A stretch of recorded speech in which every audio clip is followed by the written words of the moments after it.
E aí, moçada, tudo bem? Bom, estou aqui com a nossa 10ª aula da série de vídeos Descomplica TCC, para a gente falar hoje, né, já finalizando aí o ciclo de construção do trabalho científico, para a gente conversar hoje sobre o resumo do trabalho científico. Daí você pode perguntar, mas professor, por que você está falando do resumo, que é uma das primeiras partes do trabalho aqui no final, né, nas últimas aulas?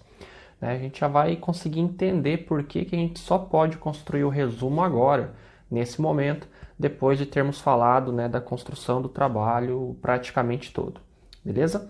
Bom, então o resumo ele é um elemento do seu trabalho científico, do seu trabalho de conclusão de curso da graduação, da pós, né, ou do seu artigo científico, de caráter obrigatório, certo? Então lá pelas normas da BNT tem algumas regrinhas lá que são específicas, mas enfim, fazendo um apanhado geral, ele tem que ter entre 100 e 500 palavras, então em termos de tamanho ele segue essa dinâmica. Daí, claro, quando a gente vai falar, por exemplo, de resumo para artigo científico, daí cada revista estabelece, né, o seu padrão, o seu critério. Então a gente tem normalmente resumos aí de revistas com até 250 palavras, até 300 palavras, então isso depende um pouco de cada revista. E também, dependendo da instituição que você está vinculado, ela pode fazer exigências em relação a isso no seu trabalho de conclusão de curso, em relação ao tamanho e tal, mas pela norma, de 100 até 500 palavras é o tamanho geral aí do resumo, legal? Bom, em relação à estrutura, então, basicamente, o que a gente vai apresentar de maneira geral, né? O que o resumo ele precisa conter, quais são os elementos que obrigatoriamente precisam estar apresentados ali no resumo. Tá? Então você vai, é claro, né, esse obrigatoriamente aqui tem ali alguma, não é uma coisa engessada, mas o que eu recomendo que você conste no seu resumo, né? Como você construa ele. Então você vai fazer uma espécie de apresentação dos antecedentes do tema de maneira muito sucinta, muito rápida, em uma linha e meia, tá certo? Motivando, pegando elementos lá da tua justificativa, né, da tua introdução, né, do porquê você fez aquela pesquisa. Então é uma boa forma de você começar o seu resumo, tá certo? Daí você vai apresentar na sequência o objetivo da pesquisa, ou seja, o que está sendo pesquisado. Daí você também tem que constar no seu resumo o método que foi empregado para a condução daquela análise, então, ou seja, o como, né? Você apresentou o que anteriormente, né? O objetivo da pesquisa, agora você apresenta o como. E você também tem que apresentar os resultados que você chegou, os principais, evidentemente, né? Porque a tua seção de resultados ela é gigante, é a maior seção do seu trabalho.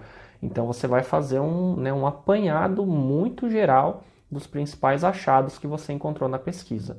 E também você vai colocar uma sucinta e breve conclusão, né? Qual é a principal ou as principais, de maneira muito breve, conclusões que você chegou em relação ao seu trabalho após ter feito toda a análise que foi conduzida, tá certo? Então, de novo, tudo isso dentro desse intervalo aí de 100 a 500 palavras, ou dependendo da norma específica da revista que você está submetendo o artigo, ou né, as regras de TCC da sua instituição de ensino superior. E para a gente fechar, em relação à estrutura geral do resumo, ele vai ser escrito em um parágrafo só, sem tópicos, tá? Sem vários parágrafos, é um texto corrido, único, sem tópicos, sem citações, você não vai fazer citação no resumo, tá certo? De maneira nenhuma. Você vai sempre escrever o resumo em terceira pessoa, né, do singular com voz ativa, tá certo? Então é a técnica, enfim, isso também está previsto lá nas normas da BNT, mas a forma da redação do resumo é sempre em terceira pessoa do singular com voz ativa, tá certo? E no final, depois de tudo isso, você vai colocar 3 palavras-chave para designar né, o seu resumo, as 3 palavras que melhor sintetizam ali a sua pesquisa, no mínimo 3, né?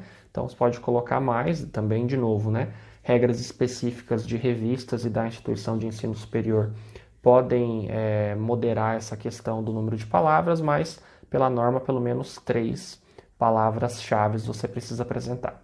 Legal? Então, bom, de maneira geral, essa estrutura, esses são os pontos do resumo que você precisa levar em consideração. Claro, Por que que eu falei justamente que ele tem que ser produzido agora, né, no final da pesquisa? Justamente porque você não tem ainda no começo todos esses elementos. Você não tem a metodologia, você não tem as considerações finais, você não tem os achados, enfim, você não tem nada escrito do seu trabalho que te permita fazer a construção do resumo num primeiro ato. Então ele tem que ser um dos últimos atos aí do seu trabalho científico. Legal? Bom, separei um exemplo bem feito de resumo para a gente dar uma olhadinha que vai contribuir para que você tenha uma melhor fixação desses pontos que a gente conversou e vai, enfim, ter uma aplicação mais empírica aí daquilo que a gente acabou de conversar. Então vamos dar uma olhadinha lá. Moçada, para a gente fechar aqui então, eu trouxe um resumo de um artigo que está publicado lá na RCC, Revista Catarinense da Ciência Contábil, cujo título é Mercado Acionário e Variáveis Macroeconômicas, Evidências para o Brasil. Omiti aqui o nome dos autores, enfim, né, não tem nada de errado, mas só por uma questão de não ficar divulgando aí, vocês conseguem achar o artigo pelo título. Então, bom, esse aqui é um exemplo bem feito de resumo que a gente pode tentar sempre seguir, tá certo? Então vejam aqui, ó. Este trabalho analisa a influência das variáveis macroeconômicas sobre o mercado acionário. Então, essa linhazinha vermelha seria, né, o que a gente poderia chamar de objetivo do trabalho. Tá? Então, o autor iniciou a exposição dele com a apresentação do objetivo. Daí aqui ele fez o seguinte, olha, trata-se de uma temática importante a ser examinada no atual contexto econômico, que se destaca pela grave crise e pelo contínuo crescimento do mercado acionário. Seria uma espécie de justificativa, tá? Então, lá da introdução, provavelmente, eles tiraram isso daqui. Se você estiver construindo seu trabalho, essa espécie de justificativa você tiraria lá da sua introdução. Eu, pessoalmente, preferiria ter feito o contrário, começar com essa espécie de justificativa e depois apresentar o objetivo, mas é questão de estilo, não tem erro nenhum ao adotar esse procedimento aqui. Tá? Daí aqui ele faz mais uma... Continua ainda, eu não sublinhei, mas seria uma continuação dessa justificativa. E daí ele vem aqui, ó, para alcançar esses objetivos foi aplicado o método de mínimos quadrados generalizados com correção de Price-Weinstein, que visa corrigir o problema autorregressivo de primeira ordem. Ou seja, aqui ele apresentou como ele fez o trabalho, tá certo? Apresentou o método, beleza? Então vejam que está seguindo certinho aquilo que a gente conversou no início do vídeo. Daí seguindo, aqui a linha em amarelo. Os resultados mostram que as variáveis macroeconômicas continuam exercendo influência sobre o Ibovespa, tal. Ou seja, aqui ele apresentou os principais resultados dele, tá certo? Então, os principais resultados que ele encontrou, ele apresentou. E aqui essa linha preta seria, né, pelo menos no meu entendimento, fica um pouco confuso ali se é continuação dos resultados ou uma espécie de conclusão, mas enfim, eu entendi isso aqui como uma espécie, uma micro conclusão que foi colocada aqui, né, ou que você deveria colocar no seu trabalho, né, logo após a apresentação dos resultados, a conclusão. Então, no entanto, a variável de estabilidade financeira não possui poder explicativo, tal. Beleza? Então, ou seja, esse resumo, e daí, claro, né, por fim aqui as palavras-chave, nesse caso aqui são 4 palavras-chave que foram incluídas no artigo, tá? Então vejam, é um texto pequeno, aqui a revista provavelmente impõe limitação no número de palavras, então isso tem que ser observado. Seguiu, né, perfeitamente a estrutura que tem que ter o resumo, a apresentação do objetivo, uma espécie de justificativa, o método, os achados, uma, né, sucinta conclusão.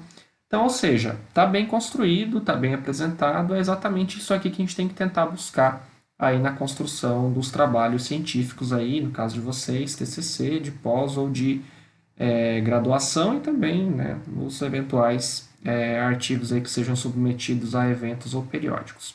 Legal? Então, com isso a gente tem aqui uma visão um pouco mais empírica e prática daquilo que a gente acabou de conversar sucintamente ali no vídeo. Esse aqui é o ideal, procurar buscar isso aqui. Você vai ter, sem dúvida, né, certamente, êxito aí na construção do seu resumo. Então, a gente só consegue, de novo, fazer a construção do resumo, né, no final do trabalho, justamente porque a gente já tem os achados, tem a conclusão, tem o método, enfim, tem todos os elementos que são essenciais para a construção do resumo. Legal? Bom, então, por esse Descomplica TCC é isso. Caso tenha ficado alguma dúvida aí sobre a construção do resumo, deixa nos comentários.